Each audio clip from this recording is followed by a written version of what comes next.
Di buku Sistematika Filsafat kita bicarakan keputusan atau putusan. Pengertian yang dilambangkan dengan kata. Dengan demikian, kata merupakan pernyataan pengertian.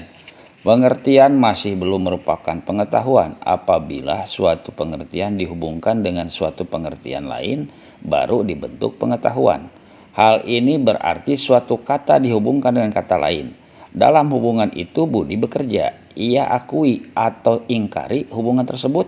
Tindakan Budi itu disebut memutuskan, hasilnya disebut putusan. Definisi putusan. Karena pentingnya peranan putusan dalam logika, baik ditentukan definisinya, sehingga jelas pegangan kita. Putusan ialah tindakan budi manusia yang mengakui atau mengingkari sesuatu terhadap sesuatu. Dalam putusan inilah hasil tahu atau pengetahuan menyatakan diri. Kalau pengakuan atau pengingkaran itu sesuai dengan realitas, benarlah putusan itu. Hal itu berarti benarlah pengetahuan kita yang dinyatakan oleh putusan itu. Orang-orang mempunyai pengetahuan lazimnya menganggap pengetahuan itu benar, karena kebenarannya dipandang dari segi subjek. Sebutlah ia kebenaran subjektif. Kalau ia percaya akan kebenaran itu, disebutlah ia kebenaran etis atau kebenaran moral. Dan apabila pengetahuan itu sesuai dengan objeknya, ia disebut kebenaran objektif. Dengan demikian, kita dapat membedakan atau mempertentangkan kebenaran objektif dan kebenaran subjektif. Kebenaran objektif adalah kebenaran logis karena sesuai dengan kaidah-kaidah berpikir. Sedangkan kebenaran subjektif bersifat etis karena sesuai dengan anggapan moral si subjek. Tiap orang menganggap pengetahuannya benar. Apakah kita mengakui kebenarannya atau tidak? Bergantung pada pembuktian. Bukti adalah tanda kebenaran. Manakala terbukti pengetahuan itu sesuai dengan objek yang diketahui, maka ia adalah kebenaran logis atau kebenaran objektif. Pasti, sanksi, dan dugaan. Suatu putusan adalah pasti jika ada bukti-bukti yang menyokongnya. Suatu putusan adalah dugaan manakala ada faktor yang mendorong keputusan itu, sedangkan tidak ada faktor lain yang mendorong kepada putusan kebalikannya. Apabila tidak cukup alasan untuk putusan, maka ia disangsikan. Demikianlah 3 daya putusan. Untuk menyusun putusan yang tertinggi dayanya, haruslah kita bersifat kritis, yaitu bersikap hati-hati, selalu mengumpulkan dengan teliti alasan-alasan untuk mendukung putusan sehingga ia benar. Perbandingkanlah daya putusan ini dengan teori dalam hipotesa, teori, dan hukum alam di bab yang lalu. Untuk menetapkan pemahaman kita tentang kaidah-kaidah putusan tadi, marilah kita terapkan masing-masing dalam contoh. Tumbuh-tumbuhan yang berbatang, berakar ke dalam tanah, bercabang, beranting, dan berdaun, menjulang ke udara adalah pengertian. Ia kita lambangkan dengan kata pohon. Kata berbuah juga berupa pengertian. Apabila kita hubungkan pengertian pohon dan pengertian berbuah, dalam hubungan itu budi kita mengakui berbuah terhadap pohon, terbentuklah putusan. Pohon berbuah. Budi kita mengakui sesuatu tentang sesuatu. Kita lihat pohon lain. Budi kita mengingkari sesuatu terhadap sesuatu, yaitu pohon yang tidak berbuah. Ini pun putusan pula. Tindakan budi mengakui atau mengingkari hubungan antara pohon dan berbuah adalah putusan budi yang diistilahkan dengan putusan saja dalam logika. Putusan pengetahuan. Dalam putusan itulah pengetahuan menyatakan diri. Apakah kita tahu bahwa pohon itu berbuah atau tidak? Apakah pengetahuan itu benar atau tidak? Dapat diuji. Apakah realitas sesuai atau tidak dengan pengetahuan? Kalau sesuai, benarlah pengetahuan itu. Manakala tidak sesuai, salahlah atau palsulah pengetahuan itu. Jadi kalau pohon itu sesungguhnya tidak berbuah, tapi saya katakan berbuah, adalah pengetahuan atau putusan budi saya yang salah. Atau pohon itu berbuah, tapi saya katakan tidak berbuah, juga pengetahuan atau putusan budi saya itu salah. Apakah pohon itu tinggi atau rendah? Si A menjawab tinggi, si B menjawab rendah. Si A dan si B menganggap dirinya masing-masing benar. Pengetahuan si A adalah benar bagi dirinya, yang namanya subjektifnya.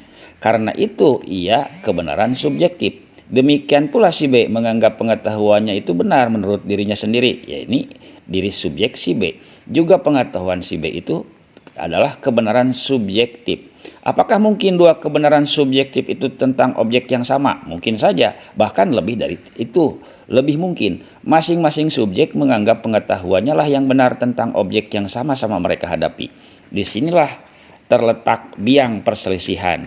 Kebenaran itu hanya satu, tidak mungkin lebih. Tuhan ada di sekolah atau ada di rumah. Salah satu putusanlah yang mungkin benar, tidak mungkin kedua-duanya benar. Maka masing-masing mereka berselisih, itu mendakwakan dirinya yang benar, yang lain salah. Sedang yang lain itu memandang dari subjek pula, mendakwakan pula dirinya lah yang benar. Demikianlah kebenaran subjektif itu mungkin jumlahnya sebanyak subjeknya.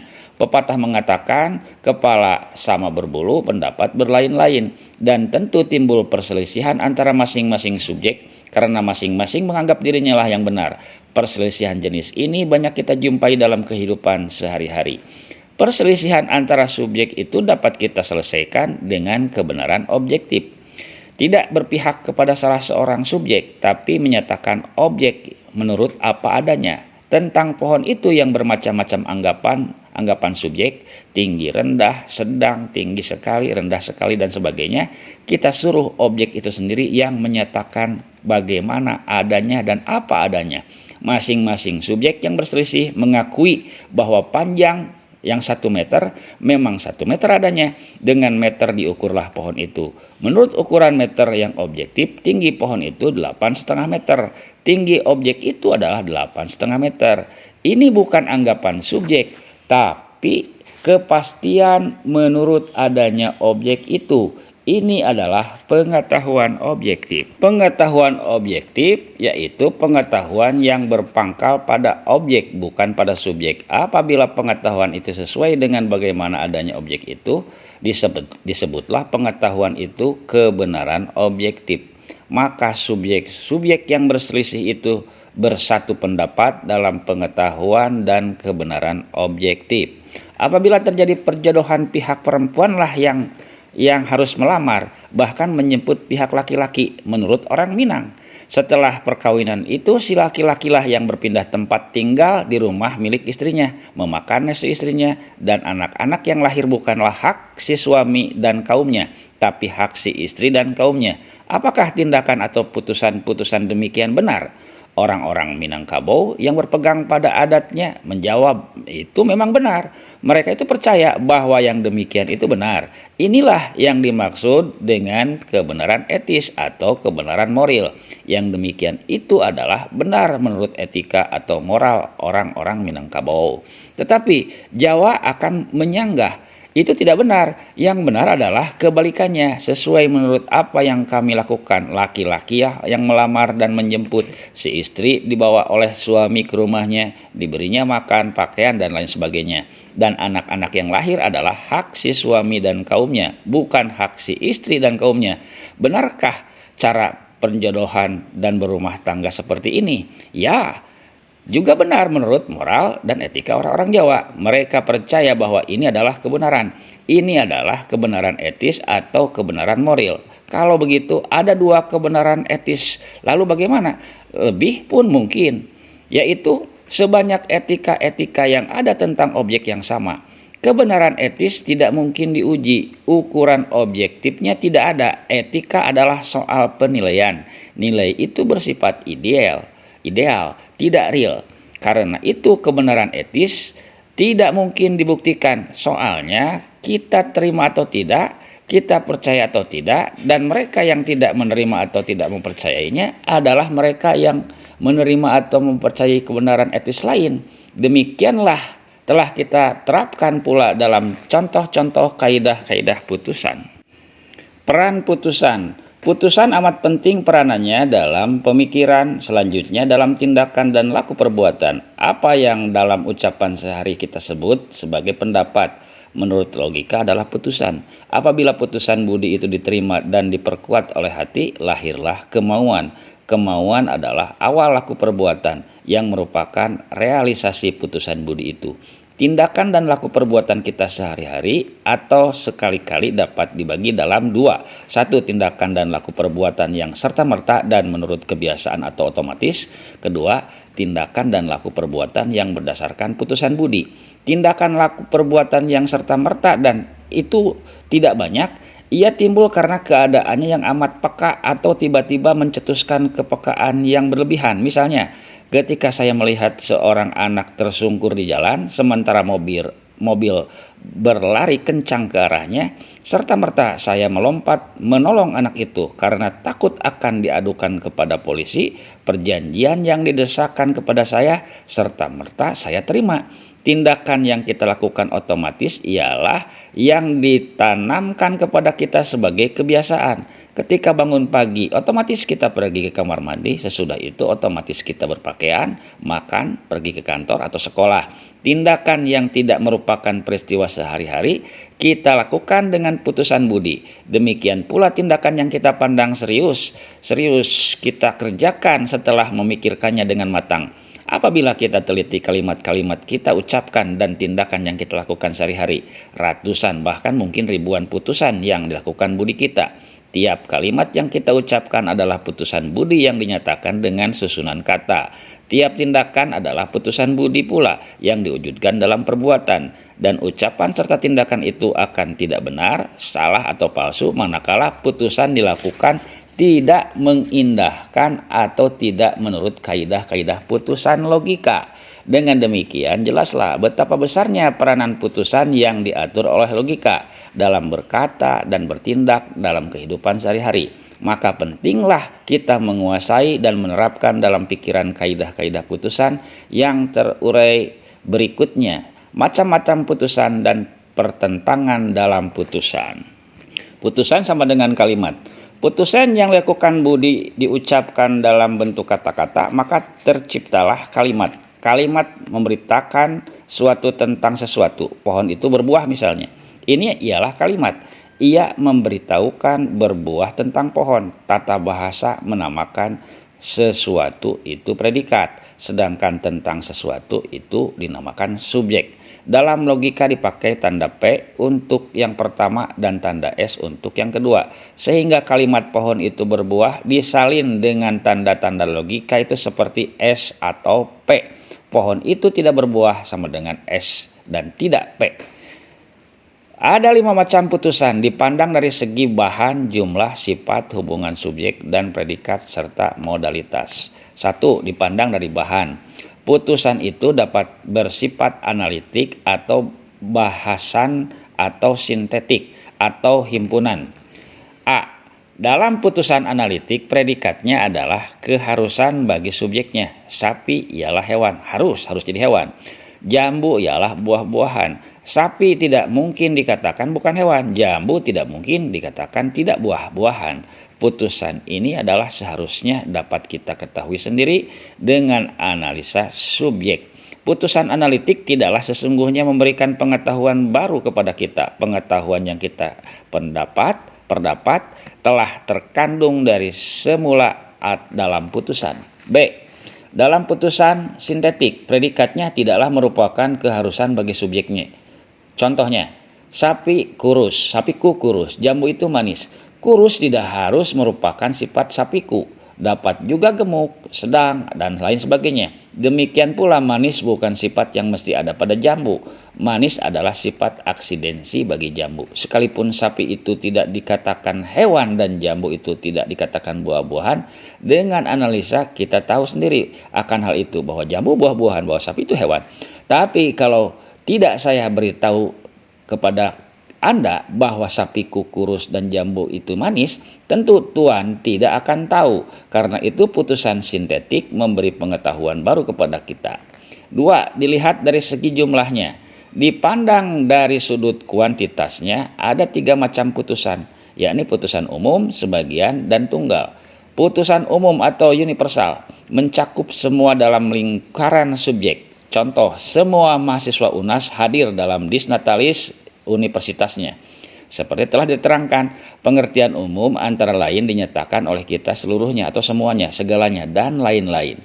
Demikian pula putusan umum langsung kita kenal. manakala subjek putusan itu dibubuhi oleh kata tersebut. Tetapi mungkin pula sekalipun yang dipakai bentuk mufrad adalah yang dimaksud subjek pada umumnya. Misalnya sapi ialah hewan. Maksud mufrad sapi ialah tiap-tiap sapi, jadi universal. Maka maksud putusan itu ialah semua sapi ialah hewan. B. Putusan sebagian atau partikular mencakup sebagian saja dari lingkaran subjek. Contoh, sejumlah mahasiswa UNAS tidak hadir pada hari sarjana itu.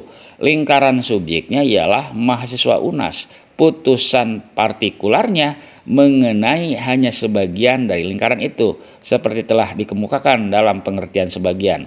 Sejumlah kata dalam bahasa Indonesia menunjukkan kepada pengertian itu seperti sebagian, setengah, sejumlah, separuh, juga kalangan, ada, sementara, tidak semua. Apabila kata-kata itu dikandung dalam kalimat, maka kita berhadapan dengan putusan sebahagian. C. Putusan tunggal atau singular.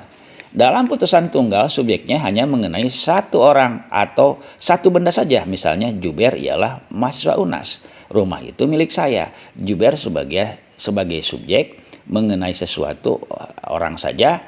Demikian pula, rumah sebagian subjek mengenai satu barang saja.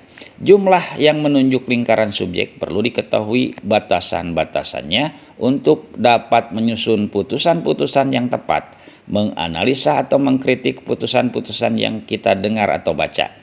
Putusan umum berlaku bagi putusan sebagian dan tunggal. Seluruh mahasiswa UNAS hadir dalam DIS. Dengan menganalisa putusan itu, tahu pula lah kita bahwa mahasiswa-mahasiswa Fakultas Sastra hadir. Karena mahasiswa-mahasiswa itu merupakan sebagian mahasiswa UNAS. Selanjutnya, tahu pula lah kita bahwa Juber hadir juga, karena ia adalah seorang mahasiswa UNAS. Kalau mahasiswa Fakultas Sastra hadir dalam suatu seminar, tidak berarti semua mahasiswa UNAS hadir dalam pertemuan ilmiah itu. Kalau Juber sebagai mahasiswa Fakultas Sastra bodoh, tidaklah logis kalau kita simpulkan bahwa mahasiswa Fakultas Sastra UNAS itu bodoh. Apalagi mahasiswa UNAS. Dalam ucapan sehari-hari, sering kita dengar orang yang membuat kesalahan. Putusan tunggal dijadikan umum. Seorang oknum tentara sering melakukan korupsi. Dengan mudah orang menuduh semua tentara itu korupsi. Seorang komunis taat mengerjakan sembahyang. Dengan mudah kaum komunis mempropagandai masyarakat awam. Lihatlah siapa yang mengatakan komunis atau secara umum itu menantang agama. Jadi kaidah-kaidah putusan mengenai jumlah subjek menunjukkan kepada kita untuk teliti menentukan lingkaran subjek, di samping kritis menerima putusan dipandang dari segi kuantitas subjek. Selanjutnya, sifat mengiyakan atau mengingkari. 3. Dilihat dari segi sifat dan kualitas. Dipandang dari segi kualitas, suatu putusan mungkin mengiyakan atau mungkin mengingkari. Yang mengiyakan, kalau putusan bersifat menetapkan atau membenarkan dan tidak menidakkan, semua mahasiswa UNAS hadir dalam DIS. Putusan ini menetapkan atau membenarkan subjek, bahwa subjeknya semua mahasiswa UNAS. Menurut predikatnya hadir. Demikian pula Juber ialah mahasiswa UNAS, ialah putusan yang mengiyakan. Yang mengingkari, kalau putusan bersifat menidakkan, sejumlah mahasiswa UNAS tidak hadir pada hari sarjana. Predikat, sejumlah mahasiswa UNAS tidak menurut predikat hadir. Jumlah Juber tidak bodoh, putusan mengingkari. Juber pintar, putusan mengiyakan. Sekalipun isi kedua putusan tersebut sama, namun sifatnya berbeda antara yang satu dengan yang lain. Sifat putusan yang kelihatannya sederhana ini besar peranannya dalam mengatur jalan pemikiran tepat. Banyak orang keliru berpikir karena tidak konsekuen berpegang pada sifat putusan yang diucapkannya terdahulu. Misal, seorang politikus berpidato. Pada awalnya ia banggakan bahwa Indonesia kaya raya. Dalam pertengahan pidatonya, ia bela politik pinjaman negara kepada negara-negara asing dengan alasan kita memerlukan kapital untuk membangun guna mewujudkan kemakmuran. Putusan mula-mula Indonesia kaya raya. Putusan selanjutnya kita Indonesia ini memerlukan modal, tidak kaya raya. Guna mewujudkan kemakmuran mewujudkan kekayaan. Jadi putusan tentang Indonesia mula-mula bersifat mengiyakan, sesudah itu bersifat menidakkan.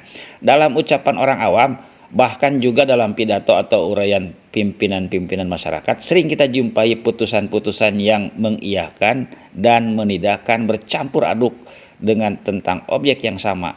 Kelemahan logika disebutnya. Keempat, dilihat dari segi hubungan subjek dan predikat. Dipandang dari sudut hubungan antara subjek dan predikat, ada 3 kemungkinan. Ya, kemungkinan putusan yaitu tanpa syarat, bersyarat, dan pilihan. Putusan tanpa syarat atau kategori sebutnya. Hubungan antara subjek dan predikat dalam putusan ini tidak ada disyaratkan apa-apa. Subjek dapat menerima predikat apa saja, semua mahasiswa hadir contohnya, sejumlah mahasiswa tidak hadir, juber bodoh, juber pintar. Contoh itu merupakan putusan kategori. Putusan bersyarat. Hubungan antara subjek dan predikat berdasarkan syarat. Apabila ada syarat itu, berlakulah hubungan tersebut. Kalau juber selesai dengan tantamen bahasa Arabnya, ia akan naik tingkat. Ia sama dengan subjek, baru berhubungan dengan predikat naik tingkat. Tidak tantamen, jika tantamen bahasa Arabnya selesai syarat. Putusan-putusan bersyarat ini mudah mengenalnya pada kata-kata kalau, apabila, jika, manakala, andai kata, sekiranya, seandainya, dan lain-lain sebagainya. Itulah kata-kata yang bersyarat yang dikandung oleh putusan. Putusan bersyarat terdiri atas 2 anak kalimat yang dihubungkan oleh kata yang menunjukkan syarat. Kesalahan berpikir tentang ini sering terjadi apabila kedua anak kalimat itu dipisahkan. Misal, Juber menuntut dosennya karena beliau tempo hari mengatakan bahwa ia akan naik tingkat. Maka dosennya menjelaskan, engkau naik tingkat bersyarat, yaitu apabila tantamen bahasa Arabmu selesai. Penuhilah syarat itu dulu, baru kamu naik tingkat. Dalam kejadian sehari-hari, propaganda dan janji kosong sering memperalat putusan bersyarat ini. Kalau kita kerjakan pembangunan semesta, keadilan dan kemakmuran yang kita idam-idamkan selama ini akan segera terwujud. Keadilan dan kemakmuran itu terwujud dengan syarat. Dan bagaimana supaya syarat itu terjadi, tidak ditunjukkan langkah-langkah yang dapat dilaksanakan. Dalam kampanye pemilihan umum, tiap golongan memberikan janji bersyarat. Kalau rakyat menusuk tanda gambar kami, apa yang diinginkan rakyat selama ini akan terwujud. Untuk memukul lawan, sering orang melupakan syarat dalam perdebatan, kritik, atau perselisihan. Kalau yang Tuan maksud seperti apa yang saya ingini, usul Tuan saya sokong. Ternyata orang itu tidak menyokong usul kita karena yang kita maksud tidak seperti yang diinginkannya. Maka kita pukul orang itu karena ia telah menyalahi janjinya sendiri untuk menyokong kita. Selanjutnya, putusan pilihan atau disjungtif. Untuk pasangan subjek hanya salah satu predikat yang benar. Juber hadir atau tidak hadir dalam malam natalis UNAS. Tidak mungkin kedua-dua predikat itu kena pada subjek. Hanya salah satu saja yang benar, hadir atau tidak hadir. Yang mana yang benar? Tentu realitas yang menentukan. Kalau ada berita yang mula-mula menyatakan bahwa Juber hadir, sesudah diceritakan bahwa pada waktu yang sama ia menonton bioskop. Putusan disjungtif memilih salah satu predikat itu. Pilihan itu ditentukan oleh keterangan lain atau kenyataan lain. Modalitas masalah sama dengan asertori apodiksi. Dilihat dari modalitas, putusan itu terdiri dari 3 macam, masalah atau problematika, asertori, dan apodiksi. Dalam putusan problematik, subjek dapat menjadi predikat. Ketika dis natalis UNAS, Juber mungkin menonton bioskop, tetapi mungkin pula Juber tidak menonton. Jadi, kita menghadapi problematik dalam menyusun putusan. B.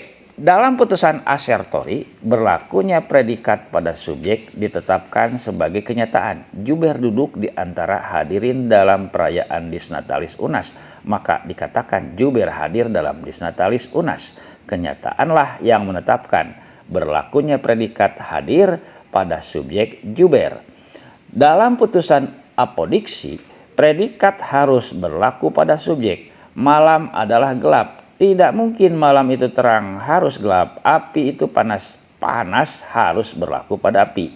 Dari misal-misal yang dicontohkan tadi, jelas kelihatan betapa pentingnya kita memahami bermacam-macam putusan, dipandang dari segi-segi tertentu untuk mengatur budi kita mengambil putusan yang tepat. Di samping itu juga untuk mengerti perbedaan-perbedaan dan pertentangan putusan. Manakala tidak ada pengertian itu, kita mudah keliru dalam menghadapi putusan-putusan yang berbeda atau bertentangan. Lambang-lambang logika. Sebelum kita mempersoalkan perbedaan dan pertentangan putusan, baiklah kita ketahui tanda-tanda perbedaan putusan yang lazim dipergunakan orang dalam menguji logika guna mempraktekkan studi. Subjek dipendekkan atau diberi tanda S dan predikat P. Pengertian umum mengiyakan diberi tanda A kecil.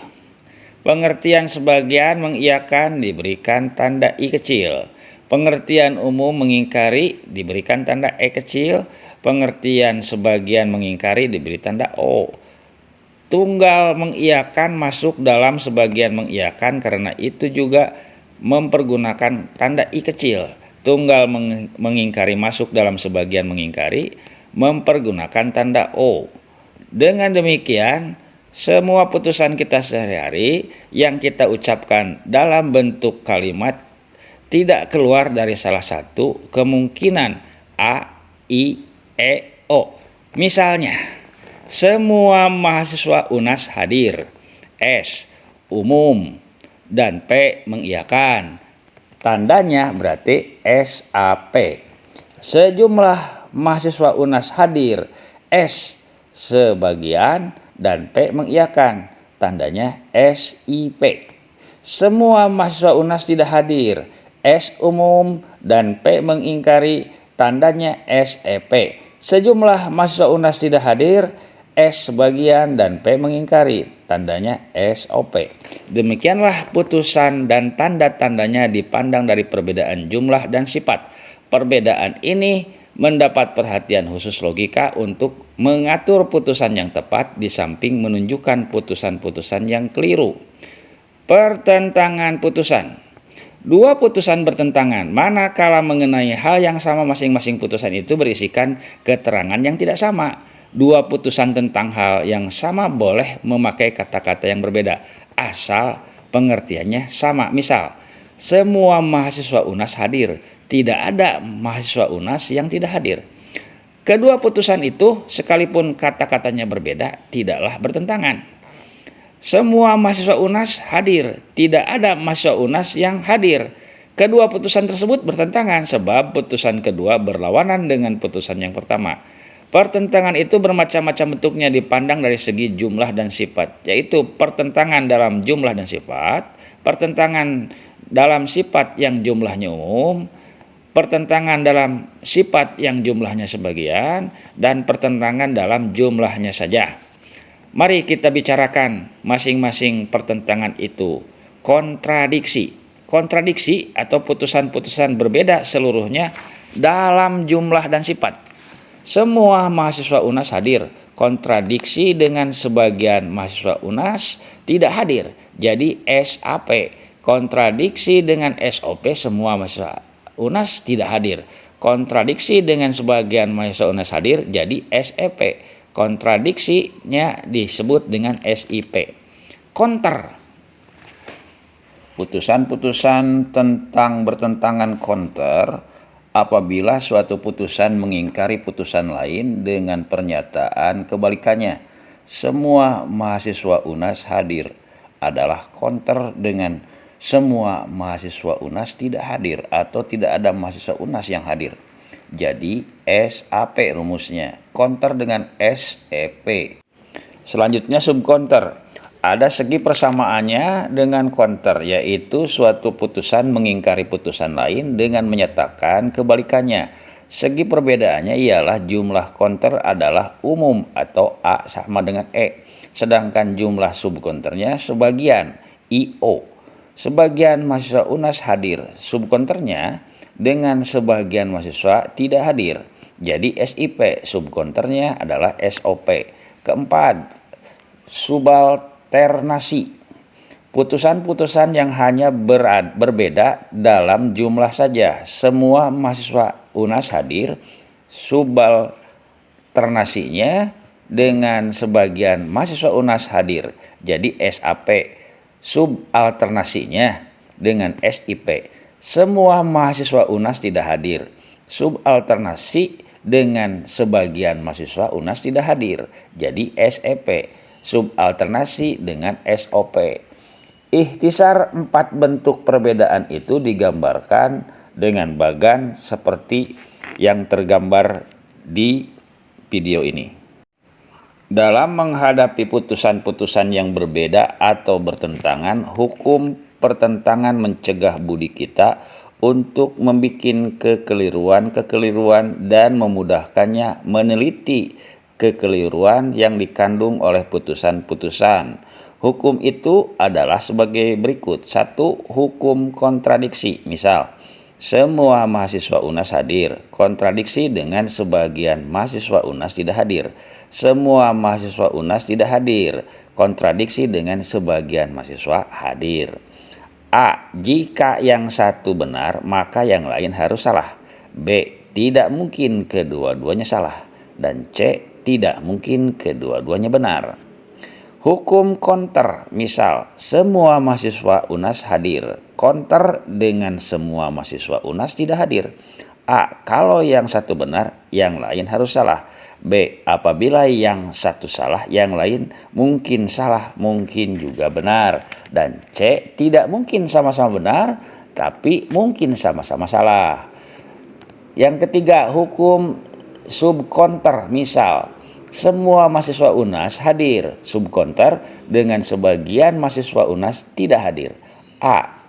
Jika yang satu salah, maka yang lain tentu benar. B. Tidak mungkin kedua-duanya salah. Dan C. Apabila yang satu benar, yang lain mungkin salah, mungkin benar.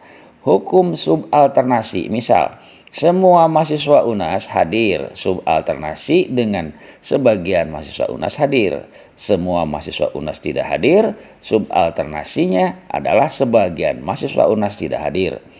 Jadi A. Mungkin kedua-duanya salah. B. Mungkin kedua-duanya benar. C. Mungkin juga yang satu benar, yang lain salah. Dan D. Tidak ada keharusan salah atau benar. Dalam ucapan sehari-hari, orang mudah jatuh dalam putusan-putusan yang berbeda atau bertentangan tentang hal yang sama kalau ia tidak mengatur tindakan budinya dalam membuat putusan itu. Biasanya, kalau putusan-putusan itu tidak langsung menunjuk subjek dan predikat yang sama, mudah orang tergelincir kepada kontradiksi, counter, subcounter, dan subalternasi. Pertentangan putusan itu lazim sekali dalam masyarakat kita. Tiap hari dapat kita jumpai di bacaan koran, kita dengar dalam pidato atau dalam ucapan masyarakat. Sekalipun yang berbicara itu orang terkemuka, apabila ia tidak kritis, dengan mudah apa yang diputuskannya pada awal pidato atau tulisan atau wawancaranya berlawanan dengan apa yang diputuskannya pada akhirnya. Terutama dalam uraian-uraian yang panjang, pertentangan putusan itu mudah timbul. Justru pada banyak pemimpin berbagai di lapangan, sering kita dengar perbedaan atau pertentangan putusan-putusan itu. Ini menunjukkan akan kelemahan logika. Kelemahan logika berakibat kepada tindakan dan perbuatan yang keliru, rencana yang bersifat hayal, peraturan yang seharusnya mengatur tapi ternyata mengacau, belum diatur belum kacau, setelah diatur malah lebih kacau. Pada akhir-akhir ini kelihatan indikasi ilmu makin diperpegangi dalam rencana dan tindakan pembangunan, karena tulang punggung ilmu adalah logika. Indikasi itu bermakna logika makin dipegang dalam rencana dan tindakan pembangunan. Dan memang ternyata kekacauan yang biasanya meliputi proyek-proyek pembangunan mulai mereda dan merajalela. Kekacauan dalam mengurus masyarakat, dalam tindakan dan berencana yang menyangkut masyarakat itu dapat dipulangkan kepada kekacauan golongan pemimpin yang mengurus tersebut. Apabila kita jujur kepada diri kita sendiri, terpaksa kita akui logika itu rata-rata lemah pada bangsa kita.